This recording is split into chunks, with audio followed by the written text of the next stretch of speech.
तो दोस्तों हम एक्सेप्ट कर सकते हैं कि यार हमारा कॉलेज इतना कोई खास है नहीं, यहाँ पर कोई खास प्लेसमेंट्स होते नहीं है। तो let me tell you, off campus crack करना और भी टफ हो सकता है। दोस्तों आपको पता भी नहीं होगा कि वो कंपनी किस तरीके का सॉफ्टवेयर यूज कर रही है जिससे आपका रेज्यूमे फिल्टर हो रहा है। बट एक सिस्टम होता है जिसके लिए आपको सिलेक्ट होना है तो आपको रेज्यूमे बनाना होगा। मेरे बीटेक कॉलेज से मैं अकेला स्टूडेंट था जिसका अमेजॉन में प्लेसमेंट हुआ था फॉर अ 6 मंथ्स इंटर्नशिप। आपको सिर्फ खुद ही के टैलेंट के बेसिस पर सिलेक्ट होना है। आप किसी पर डिपेंडेंट होकर, किसी को पैसे देकर सिलेक्ट नहीं हो सकते। तो हेलो दोस्तों, आज होने वाला है सच का सामना। क्योंकि दोस्तों मैं आज आपके लिए एक ऐसा टॉपिक लेकर आया हूं जो आपकी आंखें खोलकर रख देगा। दोस्तों हम जब भी देखते हैं कमेंट सेक्शन, हम जब भी देखते हैं कि सर इस टॉपिक पे गाइडेंस चाहिए, सर इस टॉपिक पे वीडियो बना लो, तो एक टॉपिक काफी फ्रीक्वेंटली अपीयर हो रहा है एंड वो है the reality about off campus interviews, off campus placements. तो दोस्तों हम सबको लगता है कि यार हमारा कॉलेज तो इतना खास है नहीं, या कॉलेज से तो कुछ खास प्लेसमेंट्स होंगी नहीं, तो चलो ऑफ कैंपस प्लेसमेंट्स के भरोसे रहते हैं। काहे को इतने कॉलेजेस के पीछे भागना है, काहे को आईआईटीज के पीछे भागना है, राइट? जो कॉलेज में है वहां के प्लेसमेंट्स भी स्किप कर देते हैं, एक बढ़िया सा ऑफ कैंपस प्लेसमेंट क्रैक कर लेंगे। बहुत ही सही लग रहा है सुनने में, राइट? लेकिन आप मेरी यहाँ पर जो इमेज है वो देखकर समझ गए होंगे कि ये किस डायरेक्शन में मैं आपसे डिस्कस करने वाला हूँ। ठीक है, तो आज मैं आपके सामने एक बहुत ही एकदम ओपनली, बहुत अच्छे से रियलिटी डिस्कस करने वाला हूँ कैंपस, ऑफ कैंपस प्लेसमेंट्स की, जो आपकी आंखें खोल के रख देगा and that will help you decide your next move. Okay, तो दोस्तों मेरा नाम है आदित्य जैन और मैं आप सभी का स्वागत करता हूं हमारे इस चैनल पर, जो कि आज आपको बहुत ज्यादा हेल्प करने वाला है आपके करियर में आगे बढ़ने के लिए। तो चलिए स्टार्ट करते हैं। तो सबसे पहली बात, ओके, एक स्ट्रगल जो कोई बात नहीं कर रहा है जिसके बारे में। तो दोस्तों हम एक्सेप्ट कर सकते हैं कि यार हमारा कॉलेज इतना कोई खास है नहीं, यहाँ पर कोई खास प्लेसमेंट्स होते नहीं है, हम पूरा उससे अग्री करते हैं। लेकिन दोस्तों एक बात याद रखना, अगर करंट प्रॉब्लम से बचना है तो उससे भाग जाना is not the right solution. आपको उसके लिए प्रिपेयर्ड भी रहना होगा, क्योंकि अगर आपको लग रहा है कि आपके कैंपस के प्लेसमेंट्स अच्छे नहीं है, तो let me tell you, off campus crack करना और भी टफ हो सकता है। इसका रीजन क्या है? क्योंकि यार एटलीस्ट कैंपस के इंटरव्यू में कंपनीज आने तक का हेडेक आपका नहीं है। कंपनीज आपको प्रोवाइड करी जा रही है, आपको सिर्फ उसकी टेस्ट क्लियर करना है और इंटरव्यू में अपियर होकर इंटरव्यू क्रैक करना है। लेकिन अगर जब आप ऑफ कैंपस राउंड के लिए जाओगे तो कंपनी से रिप्लाई आना ही एक बहुत बड़ा स्ट्रगल है दोस्तों। तो ये मैं आपको एकदम ओपनली, ऑनेस्टली बताना चाह रहा हूं, कहीं आपको ऐसा ना लगे कि यार इस प्रॉब्लम से भागने के लिए आप एक दूसरी प्रॉब्लम में फंस जाओ। क्या इसका मतलब ये है कि ऑफ कैंपस राउंड बहुत ही ज्यादा टफ होता है, या इसका मतलब ये है कि कॉलेज के प्लेसमेंट्स ही बेस्ट होते हैं? मैं ऐसा कुछ कंक्लूजन नहीं निकाल रहा हूं, मैं बस आपको रियलिटी बता रहा हूं कि टफ हर चीज होती है, लेकिन अगर आप प्रिपेयर्ड हो, अगर आप में है नॉलेज, अगर आप में है जज्बा, तो दोस्तों सब कुछ इजी बनाया जा सकता है। ठीक है, तो स्ट्रगल की बात करें तो सबसे पहला है कि रिजेक्शंस। अब दोस्तों ये मुझे आपको बताने की जरूरत नहीं है, आप बहुत अवेयर हो, आप बहुत स्मार्ट हो, आपको ऑलरेडी पता है कि आज के जमाने में जॉब की कितनी मारामारी है। हर एक जॉब के लिए हजारों लोग बैठे हैं, लाखों लोग भी बैठे हो सकते हैं अगर गवर्नमेंट जॉब की मैं बात करूं तो, राइट? तो ऐसे में how can you stand out? क्योंकि दोस्तों आप जो एक एचआर को मेल भेज रहे हो, आप जो लिंक्डइन पे किसी से कनेक्ट करके अपना रेज्यूमे सबमिट करवा रहे हो, ऐसे हजारों कैंडिडेट्स भी कर रहे हैं। आप जाके देखिएगा, स्टैट्स देखिएगा, एक एक जॉब ओपनिंग के लिए हजारों, 100, 200, 300 कितने सारे एप्लीकेशन सबमिट करे जाते हैं, और बहुत सारे लोग तो पहले राउंड में ही फिल्टर आउट हो जाते हैं, जिसके बारे में उन्हें पता भी नहीं चलता है। उन्हें पता भी नहीं चलता है कि यार वो रिजेक्ट क्यों हो गए, उनकी गलती क्या थी। तो इसके बारे में भी मैं बात करने वाला हूं। तो सबसे पहली बात, रिजेक्शंस आर नॉर्मल, ये आप एक्सेप्ट करके चलो ताकि आप अननेसेसरली डीमोटिवेट ना हो जाओ। आपको मान के चलना पड़ेगा कि यार मैं 100 कंपनी में जब अप्लाई करूंगा ना, सिर्फ 2 कंपनी में मैं आगे बढ़ पाऊंगा। मैं आपको एक ऐसा रैंडम नंबर दे रहा हूँ, 2% शायद बहुत कम हो सकता है, लेकिन 2 से 5 कंपनीज में ही मेरा रेज्यूमे आगे जाएगा। तो ये आपको दिमाग में रखना है ताकि आप अननेसेसरली डिमोटिवेट ना हो। ओके, जो हमारा दूसरा पॉइंट है वो है रेज्यूमे फिल्टर्स यू आउट। तो दोस्तों आपको क्या लगता है? आपको लगता है कि रेज्यूमे आपने बहुत बढ़िया बनाया है तो उससे आपका सिलेक्शन होना पक्का है? दोस्तों आपको पता भी नहीं होगा कि वो कंपनी किस तरीके का सॉफ्टवेयर यूज कर रही है जिससे आपका रेज्यूमे फिल्टर हो रहा है। आपको लग रहा होगा कि शायद कोई इंसान बैठ के आपका रेज्यूमे का हर पॉइंट पढ़ रहा होगा, अच्छा इतने डिटेल में इसने ये प्रोजेक्ट लिखा है, अच्छा इसने ये स्किल्स को यूज करा है इस प्रोजेक्ट में, अच्छा इसने ये मॉडल यूज किया था। दोस्तों ऐसे नहीं वर्क करता है। जब मैं आपको स्टैट्स बता रहा हूँ कि हजारों लोग एक कंपनी ओपनिंग के लिए अप्लाई कर रहे हैं, एक जॉब ओपनिंग के लिए अप्लाई कर रहे हैं, तो क्या आपको लगता है कंपनी एक एक का रेज्यूमे इतने डिटेल में पढ़ती होगी? जाके आप स्टैट्स देखिएगा।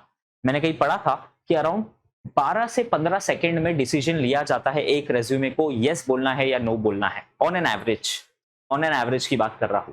यानी कुछ लोग के रेज्यूमे तो देखते से फिल्टर आउट हो जाते होंगे कि नहीं 2 सेकंड में नहीं, 5 सेकंड में नहीं, 4 सेकंड में नहीं, ऐसा भी होता होगा। तो रेज्यूमे आपको सिर्फ दिखने में ही अच्छा नहीं, बट एक सिस्टम होता है जिसके लिए आपको सिलेक्ट होना है तो आपको रेज्यूमे बनाना होगा। उस सिस्टम में क्या होता है, वो एक ऑटोमेटेड सिस्टम होता है जिसमें आपका रेज्यूमे बताया जाता है कीवर्ड्स मैपिंग के बेसिस पर वो कितना रेलेवेंट है किसी जॉब के लिए। ओके, तो आपको क्या करना है, जो भी जॉब के लिए आप अप्लाई कर रहे हो उसका रेज्यूमे आपको उस जॉब के रेलेवेंस में बनाना है। ओके, यानी कि अगर वो मशीन लर्निंग के लिए ओपनिंग है तो आपको मशीन लर्निंग के टर्म्स लिखने हैं, कीवर्ड्स लिखने हैं।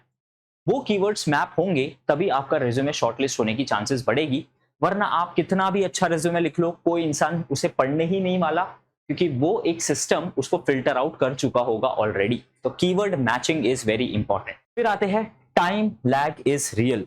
ओके, अब यहां मैं अलग तरीके की टाइम लैग की बात कर रहा हूं। तो आप सबमिट कर देते हो रेज्यूमे, अब आप हर दिन रिफ्रेश करके देखते हो यार इससे मुझे रिप्लाई नहीं आया है। तो दोस्तों ये सिस्टम इतने जल्दी वर्क नहीं करता है, ये सिस्टम बहुत टाइम टेकिंग होता है। हो सकता है कि आप इस महीने में रेज्यूमे सबमिट कर रहे हो और आपको 2 महीने बाद उसका रिप्लाई आ रहा है। ये भी हो सकता है कि 2 महीने बाद आपको ये बताया जा रहा है कि भाई आपका रेज्यूमे शॉर्टलिस्ट नहीं हुआ है। तो दोस्तों आप रेज्यूमे शॉर्टलिस्ट का वेट नहीं कर सकते, आपको अप्लाई करते रहना होगा। ये एक सच है जो कोई आपको नहीं बताएगा। सब आपको बोलेंगे हाँ रेज्यूमे अपलोड कर दो, आपको कॉल आ जाएगा, फिर आप इंटरव्यू दे देना, फिर आप सिलेक्ट हो जाओगे। लेकिन दोस्तों that is not that easy. कोई भी काम की चीज इजी हो ही नहीं सकती, ये तो आपको भी पता है, आप मैच्योर स्टूडेंट हो, राइट? तो इतना याद रखो कि यार प्रोसेस टफ है लेकिन चलो आउटकम अच्छा आ सकता है। तो प्रोसेस को टफ को आपको एक्सेप्ट करना होगा अगर आपको अच्छा आउटकम चाहिए तो। जितनी अच्छी कंपनी में अप्लाई करोगे उतना ज्यादा कंपटीशन होगा, उतना ही बड़ा फिल्टर होगा और उतना ही अच्छा आउटकम होगा। तो टाइम लैग इज रियल, तो एकदम एकदम रीसेंट, एकदम एकदम फ्रीक्वेंट आप एक्सेप्ट मत करो। ओके, एकदम प्रॉम्प्ट रिप्लाई एक्सपेक्ट मत करो, आपको थोड़ा पेशेंस रखना होगा। ठीक है, सोशल मीडिया जैसे एकदम से प्रॉम्प्टली आपको रिप्लाई नहीं आएगा। चलिए अब बात करते हैं स्कैम्स। अब दोस्तों बहुत सारे स्कैम्स भी चल रहे हैं। कुछ लोग आपसे चार्ज करेंगे कि हम आपको इंटर्नशिप लगा के देखते हैं, आप हमारी ये सर्विस को सब्सक्राइब करो। ठीक है, ये स्कैम्स से आपको बच के रहना है। बहुत सारे टेलीग्राम पे स्कैम्स चलते हैं, वो अपने आप को as a company representative show करके आपसे कुछ मनी चार्ज कर लेते हैं आपका रेज्यूमे शॉर्टलिस्ट करने के लिए। तो ये सब स्कैम्स से बचिए। आपको सिर्फ खुद ही के टैलेंट के बेसिस पर सिलेक्ट होना है, आप किसी पर डिपेंडेंट होकर किसी को पैसे देकर सिलेक्ट नहीं हो सकते। एक बहुत बड़ा स्कैम तो इस तरीके का भी होता है कि वो आपको एक दूसरी कंपनी प्रेजेंट होते हैं। मान लीजिए कोई XYZ बहुत फेमस कंपनी है, तो वो एक रॉन्ग प्रोफाइल, एक फेक प्रोफाइल बनाकर आपको जॉब अपॉर्चुनिटी दे देते हैं और फिर वो आपको बोलते हैं कि कुछ मनी डिपॉजिट करना होगा और वो मनी रिफंडेबल होगा अगर आपकी जॉब नहीं लगती है तो। और ऐसे ऐसे ऐसे करके वो आपको हर स्टेज पर कुछ ना कुछ मनी आपसे चार्ज करते आते हैं और एंड में आपको एक फेक कंपनी का ऑफर लेटर देके रफा दफा हो जाते हैं। तो प्लीज याद रखिए कि आप जितने नीडी हो उतने ही स्कैमस्टर्स को पता है कि आपकी नीड का फायदा कैसे उठाया जाए। तो बी अवेयर। ओके, अब चलते हैं maintain a strong academic record. तो अब मैं ना जो मिस्टेक्स है, जो प्रॉब्लम्स है, वो सब मैंने आपको बता दिया है। अब मैं डायरेक्टली आ रहा हूँ भाई सोल्यूशन क्या है। सर आपने प्रॉब्लम्स तो बता दिया लेकिन सोल्यूशंस की भी बात करो यार।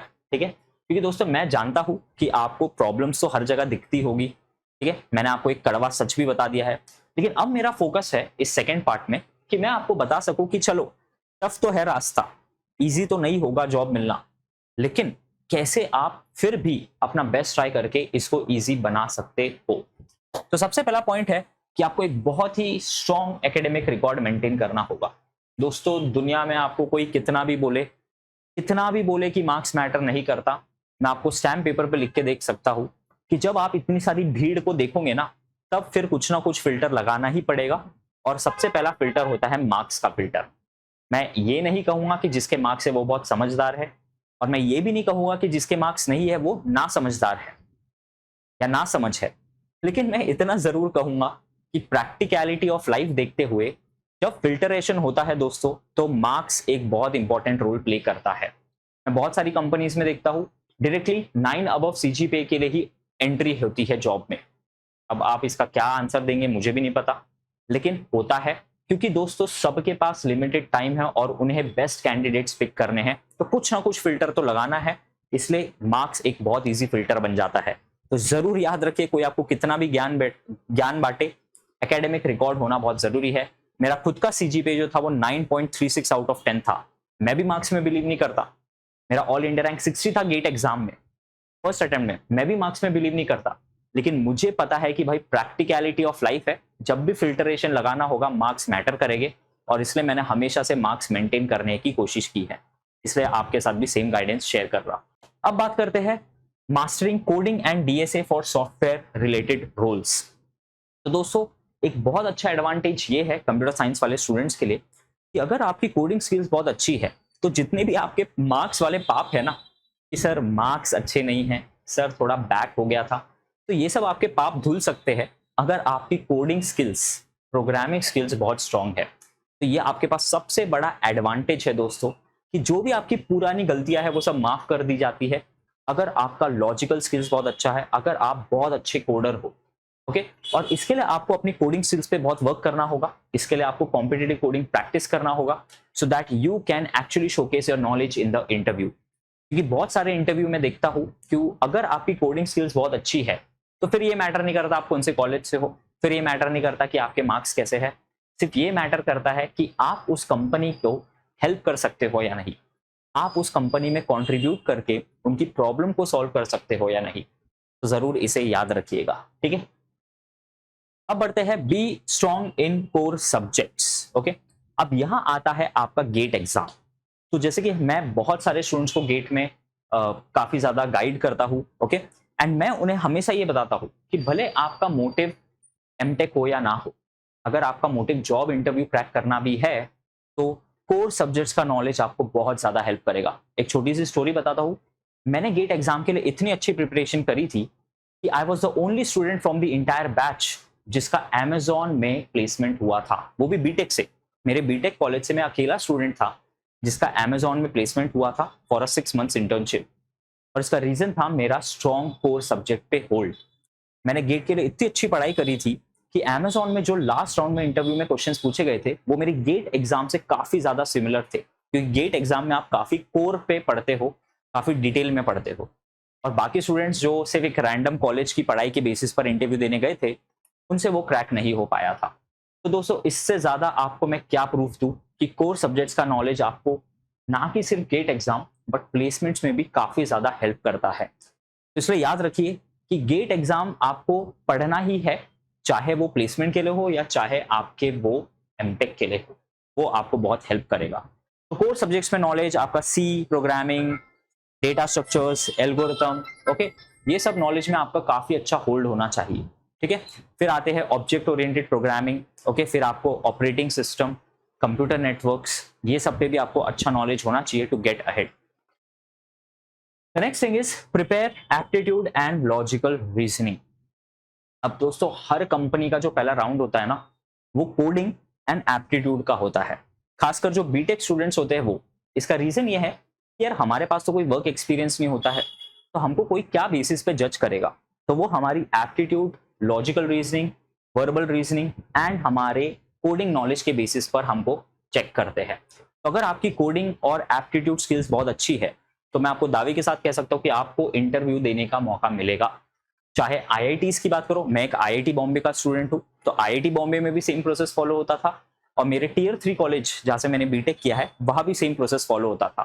पहले एप्टीट्यूड टेस्ट क्लियर करनी है, कोडिंग टेस्ट क्लियर करनी है, फिर ही इंटरव्यू तक पहुंच सकते हो, ठीक है। फिर आ जाता है डू गुड प्रोजेक्ट्स। ये मेरा एक लास्ट आपसे सजेशन है कि दोस्तों जितने अच्छे प्रोजेक्ट्स आपके रेज्यूमे में होंगे उतना एक सामने वाले को आप पे ट्रस्ट आएगा, उतना आप पे बिलीफ आएगा कि चलो आप इतने लेवल के प्रोजेक्ट्स कर चुके हो तो आप में जरूर कुछ खास बात है। अब वो ज़माना गया कि लोग आपके मार्क्स के बेसिस पर आपको जज करेंगे। मार्क्स एक फ़िल्टर होता है, तो मार्क्स आना ज़रूरी है, लेकिन अल्टीमेटली जो आपको सिलेक्ट करने में हेल्प करेगा, वो है प्रोजेक्ट। मार्क्स आपको शॉर्टलिस्ट होने में हेल्प करेगा, सिलेक्ट होने में आपको प्रोजेक्ट हेल्प करेगा। ये बात को याद रखिएगा। तो अगर मैं आपके रिज्यूमे पे देखता हूँ, क्योंकि मैंने काफ़ी सारे इंटरव्यूज़ लिए हैं, मैंने काफ़ी सारे कैंडिडेट्स का इंटरव्यू लेकर उन्हें सिलेक्ट या अनफॉर्चुनेटली रिजेक्ट करना पड़ा है because they were not meeting the requirements.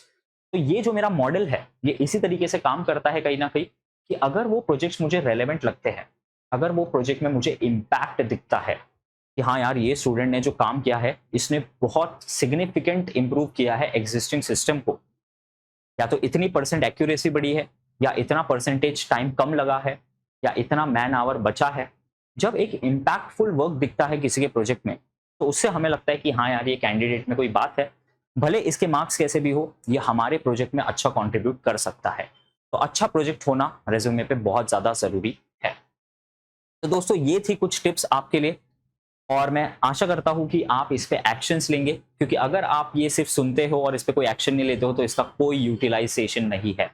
तो हमें कमेंट सेक्शन में ज़रूर बताइएगा कि ये वीडियो आपको कैसा लगा।